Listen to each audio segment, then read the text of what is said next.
चंडमुंड भंडासुर खंडिनी जगदंबे, उदंड दंड महिषासुर मर्दिनी दुर्गे, महाराष्ट्र धर्म रक्षके ये. महाराष्ट्राच्या गंगानो या, महाराष्ट्राच्या पवनांनो या. दूधसागरा फेसाळत ये, राजापूरच्या ये गंगे ये ये. किल्ल्यांच्या तटकटानो या, प्रचंड उघड बुर्जानो या, जलदुर्गानो दर्यासह या, तुफान गर्जत लाटानो या, सप्तसागरानो या, चंद्र सूर्यानो या, ग्रह नक्षत्रानो या, दाही दिशांनो या, देवदेवतांनो, संत सज्जनानो, कुलवंतानो, अवघे अवघे या.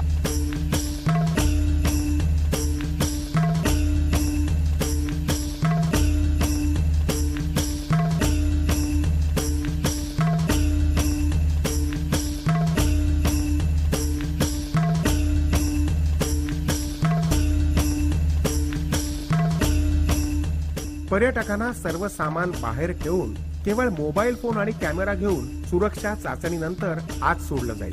स्मारकाच्या विशेष ॲपद्वारे पर्यटकांना त्यांच्या मोबाईलवरच स्मारक पाहण्याविषयी मार्गदर्शन मिळेल. त्यांना देण्यात येणाऱ्या विशेष ऑडिओ सेट्समुळे हेडफोनच्या द्वारे पर्यटकांना प्रत्येक कक्षाची माहिती काही भाषांच्या पर्यायांसह उपलब्ध होईल. जेटीवरून उतरून मुख्य मार्गिकेतून पुढे आल्यावर शिवस्मारकाचं महाद्वार उघडेल आणि पर्यटक 400 वर्ष मागे शिवकाळात जातील.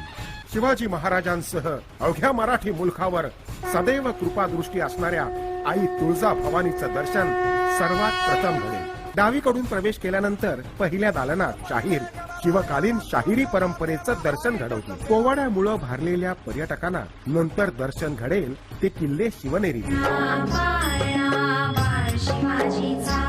बाल शिवाजींनी रोहिडेश्वरावर घेतलेली शपथ आणि पर्यटक पोहोचतील शिवकालीन मंदिरात. अफजल खाना विरुद्धच्या मोहिमेचा थरार इथं पर्यटक अनुभवतील. महाराजांसाठी स्वतःचे प्राण देणारा शिवाकाशी, बाजी प्रभूंच्या अद्वितीय पराक्रमाच्या इतिहासाचे साक्षीदार होण्याची दुर्लभ संधी इथं पर्यटकांना उपलब्ध होईल. पुढे गेल्यावर दृश्यमान होईल पुण्यातला लाल महाल आणि महाराजांच्या राजनीतीचं दर्शन. पोटात वाघनखे नाहीत आमच्या. इथून पुढे जाताच दिसेल कडेकोट तटबंदी असलेला आग्र्याचा किल्ला, म्हणजे शिवचरित्राचा जणू कळसाध्याय. एक वेळ आम्ही मौत पत्करू पण अपमान नाही. स्वराज्य निर्मितीत जीवाला जीव देणारे अनेक मावळे महाराजांना मिळाले. आधी लगीन कोंडाण्याचं आणि मग आमच्या रायबाचं. पुढे येताच आपल्याला दिसेल किल्ले रायगड, स्वराज्याची राजधानी. आणि इथेच पर्यटकांना अनुभवता येईल भव्य दिव्य राज्याभिषेक सोहळा.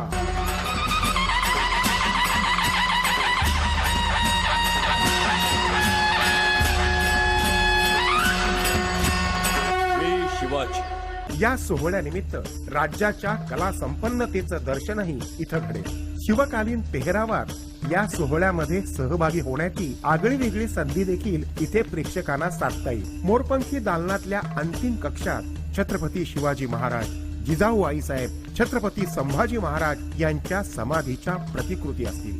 मध्यभागी प्राचीन पद्धतीचं अॅम्फी थिएटर असेल. इथूनच महाराजांच्या अश्वारूढ पुतळ्याचं अनोखं दर्शन घडेल. या स्मारकाच्या निर्मितीमागची दृष्टी, मेहनत आणि प्रक्रिया, थोडक्यात मेकिंगची माहिती प्रदर्शित केली जाईल. तळमजल्यावर 2 ते 2,500 आसन क्षमतेचं भव्य सभागृह असेल, जिथं महाराजांच्या चरित्रावरील महानाट्य सादर करता येतील. तसंच दुसऱ्या बाजूला मोठ्या पडद्यावर डिजिटल टेक्नॉलॉजीच्या आधारे शिवचरित्राचा 3D, 6D, 9D तंत्राद्वारे अनुभव घेता येईल. पहिल्या मजल्यावर आधुनिक ग्रंथालयात शिवाजी महाराजांवरची जगभरातली सर्व उपलब्ध पुस्तकं प्रत्यक्ष आणि ई बुक्सच्या माध्यमातून संग्रहित करता येतील. मोडी सारख्या अस्तंगत होत चाललेल्या लिपीविषयी माहिती, अभ्यास इथं आधुनिक तंत्रज्ञानाच्या माध्यमातून करता येईल. दुसऱ्या मजल्यावर संग्रहालय संकल्पित असून शिवकालीन शस्त्र, अस्त्र, वस्त्र, अलंकार, शिवकालीन कला, जनजीवन यांचं दर्शन घडवणाऱ्या वस्तू इथे प्रदर्शित केल्या जातील. सागरी वनस्पती, सागरी जीव तसंच समुद्राखालच्या विश्वाचं दर्शन इथं पर्यटकांना घडेल. खाली दोन्ही बाजूना महाराजांच्या आरमारी सामर्थ्याचं दर्शन घडेल. पर्यटकांना एक डिजिटल हँडबँड वापरणं बंधनकारक राहील. स्मार्ट एंट्री कार्डद्वारे विविध ठिकाणच्या त्यांच्या येण्या जाण्यावर नियंत्रण ठेवता येईल. पर्यटकांसाठी खानपान सेवा, पर्यावरणभिमुख प्रसाधनगृह, आपत्कालीन व्यवस्थेत वैद्यकीय उपचार, कार्डियक सेंटरची सुविधा इथे असेल.